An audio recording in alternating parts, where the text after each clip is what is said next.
আজকে যখন ছাদে গেলাম তখন দেখি আমার ভাই বাজার থেকে একটা নতুন কলগেট নিয়ে এসেছে।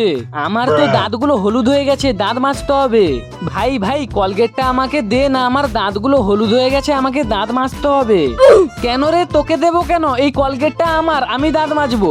তুই দিবি না তো? দেখ আমি সব থেকে ইউনিক মাজন বানিয়ে দেখাবো। লাবুবু, দাঁতের মাজন কি দিয়ে বানানো যায়? বন্ধু, তুমি আদিম মানুষদের মতো কয়লা গুঁড়ো দিয়ে সবার থেকে আলাদা মাজন বানাতে পারবে। এটা তো অসম্ভব। অসম্ভব তো এক চোখ বন্ধ করে ভিডিওটিতে লাইক আর চ্যানেলটি সাবস্ক্রাইব করা। ঠিক আছে গাইস, তোমরা একবার ট্রাই করে দেখো। আমি মিক্সচার মেশিনে কয়লাগুলোকে গুঁড়ো করে নিয়ে চলে এলাম। এখন নিজস্ব ব্র্যান্ডের কৌটোতে গুঁড়োগুলো ঢুকিয়ে দাও। বাড়ি থেকে নিজস্ব ব্র্যান্ডের কৌটো আর চামচ নিয়ে পালিয়ে এলাম। এবার কয়লার পেস্টগুলোকে ভালোভাবে কৌটোর মধ্যে ঢুকিয়ে দিলাম। হয়ে গেছে আমাদের নিজস্ব ব্র্যান্ডের দাঁতের মাজন।